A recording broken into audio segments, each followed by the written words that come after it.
Assalamualaikum warahmatullahi wabarakatuh. Saya Nurul Fauzah. Di sini saya ingin membahas mengenai sistem pencernaan. Nah, apakah kalian sudah tahu apa itu sistem pencernaan? Jika belum, mari kita bahas.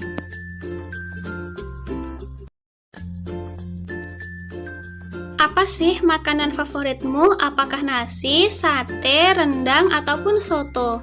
Nah, setelah Anda dihidangkan dengan makanan favoritmu, maka air liurmu seketika akan keluar. Nah, air liur yang Anda keluarkan saat sudah melihat atau mencium baunya saja, artinya pencernaan Anda sudah mulai bekerja.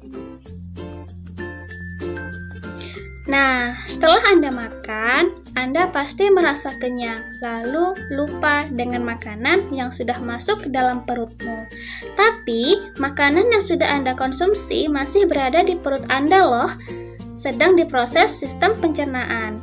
Makanan itu dicerna supaya menghasilkan energi untuk tubuh kamu agar tetap bisa beraktivitas. Lalu, sistem pencernaan itu akan kamu keluarin deh ketika kamu buang air besar di besok paginya. Apa saja sih organ pencernaan itu? Jadi, organ pencernaan terlihat seperti saluran panjang dari mulut hingga anus. Kita bahas satu persatu yuk. Rongga mulut.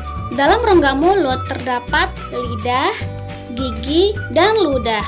Gigi berfungsi dalam pencernaan fisika, yaitu menghancurkan atau menghaluskan makanan. Gigi terdapat beberapa jenis, yaitu yang pertama gigi seri yang berfungsi untuk memotong makanan. Lalu yang kedua gigi taring yang berfungsi untuk merobek makanan. Yang ketiga gigi geraham, gunanya untuk mengunyah makanan. Lidah berfungsi untuk mengatur letak makanan dan membantu menelan makanan. Lidah juga berfungsi sebagai indera pengecap. Karena itu kita bisa membedakan antara rasa manis, asam, asin, dan pahit. Ludah atau saliva. Ludah berfungsi untuk membasahi makanan. Ludah juga berperan dalam pencernaan kimiawi karena mengandung enzim petialin. Enzim petialin ini akan mencerna karbohidrat menjadi gula, lalu gula ini kemudian akan menjadi sumber energi bagi tubuh kita. 2. Kerongkongan. Kerongkongan merupakan saluran makanan yang menghubungkan mulut dengan lambung. Panjang kerongkongan sekitar 25 cm. 3. Lambung. Lambung berbentuk seperti kantong yang terdapat di dalam rongga perut sebelah kiri, tepat di bawah sekat diafragma.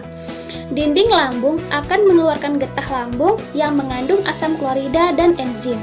Asam klorida berfungsi untuk mematikan mikroorganisme yang masuk bersama makanan. Lalu enzim. Nah, ada 3 enzim utama nih. Yang pertama, enzim pepsin untuk memecahkan protein. Yang kedua, enzim lipase yang berfungsi untuk mencerna lemak. Yang ketiga, enzim renin untuk mengendapkan protein susu. 4. Usus halus. Usus halus merupakan saluran pencernaan terpanjang sekitar 3 hingga 5 meter. Usus halus terdiri dari 3 bagian, yaitu usus 12 jari, usus kosong, dan usus penyerapan. Pencernaan kimiawi di usus halus dibantu dengan enzim yang dihasilkan oleh usus halus itu sendiri, yaitu pankreas dan empedu.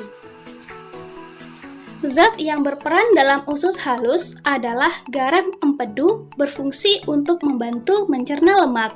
Enzim tripsin berfungsi untuk memecahkan protein menjadi asam amino. Enzim lipase mencerna lemak menjadi asam lemak dan gliserol.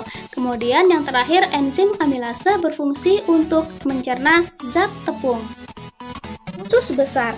Usus besar berfungsi untuk membusukkan sisa-sisa pencernaan dari usus halus menjadi feses dengan bantuan bakteri Escherichia coli serta mengatur kadar air dalam feses. Terakhir adalah anus.